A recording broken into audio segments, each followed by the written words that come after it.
എടാ,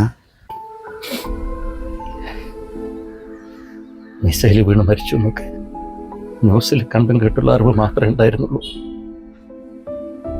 സ്വന്തം വീട്ടില് 3 ജീവൻ പോയപ്പോഴാണ് അതിന്റെ വേദന മനസ്സിലായത്. മോനന്ന് രാവിലെ വിളിച്ചിരുന്നു. അവന്റെ ഭാര്യ അവൾ ഒരുപാട് സംസാരിച്ചു. പിറ്റേ ദിവസം അവരെ പൊട്ട് വരാൻ നിൽക്കായിരുന്നല്ലോ. അപ്പോഴ അവരിന്നുണ്ടായിരുന്നെങ്കിൽ അവരെ കളിയും ചിരിയും തമാശകളൊക്കെ ആയിട്ട് ഈ വീട്. മോന്റെ കുഞ്ഞിനെ ഞങ്ങൾ കണ്ടിട്ടില്ല. അതിനൊന്ന് കാണാനും കയ്യിലെടുക്കാനും ഒക്കെ ഉള്ള സന്തോഷത്തിലായിരുന്നു ഞാനും ഗീതയും.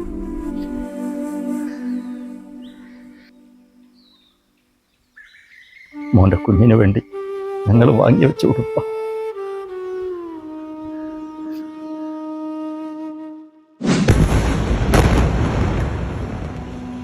എന്താ ഉണ്ണിയേട്ടാ ഫേസ്ബുക്കില് കുറെ നേരമായാലും നോക്കണേ? വെടിക്കെട്ട് തുടങ്ങിയല്ലോടാ. ഈ യുദ്ധം തുടങ്ങിയ പിന്നെ വാട്സപ്പും ഫേസ്ബുക്കും ചാനലും ഒക്കെ കാണുന്നതിനൊരു ഹര. അത് ശരിയാ. കഴിഞ്ഞ ദിവസം വരെ ഒരു മിസൈൽ ഇട്ടല്ലോ. 100-400 ആൾക്കാരെല്ലാം അന്ന് കൊല്ലപ്പെട്ടത്, അതും കൂടുതലും സ്ത്രീകളും കുട്ടികളും. പക്ഷെ ഇന്റെ ഒരു ഊഹ അനുസരിച്ച് ഇന്നോ നാളെയോ ഓർക്കൊരു തിരിച്ചടി കിട്ടും. അത് ഉറപ്പല്ലേ? ഞാനൊരു കാര്യം പറയട്ടെ, 2 ആറ്റം ബോംബ് ഇട്ടാൽ തീരാവുന്ന പ്രശ്നമുള്ളതൊക്കെ അതിനാണ് ഇവിടെ 2 മിസൈലും വെച്ച് അങ്ങോട്ടും ഇങ്ങോട്ടും കളിക്കുന്നത്. അത് കറക്റ്റാ. എടോ, ഗാലറിയിൽ നിന്ന് ആർപ്പുപിടി ഉണ്ടാക്കാൻ എളുപ്പ. മനുഷ്യന്മാരാണോ അവിടെ മരിച്ചു വീഴുന്നത്? ഏത് യുദ്ധത്തിലായാലും ഒരാൾ മരിക്കുമ്പോൾ ആ കുടുംബത്തിന്റെ താങ്ങും തണലും വല്ലാതായി പോകുന്നത്. ജീവിതകാലം മുഴുവൻ കഷ്ടപ്പെട്ടാക്കിയതായി ഒരു യുദ്ധം കൊണ്ട് ആകെ തകർന്നു പോവുക. പറഞ്ഞത് പോയത്.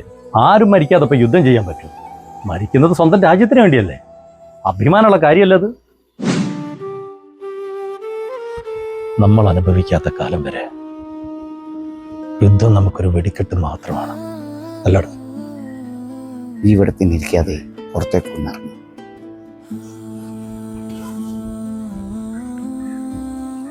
യുദ്ധത്തെ ആഘോഷമാക്കരുത്. അതിന്റെ കനൽ സ്വന്തം നെഞ്ചിൽ വീഴുമ്പോഴേ ആ വേദന അറിയും.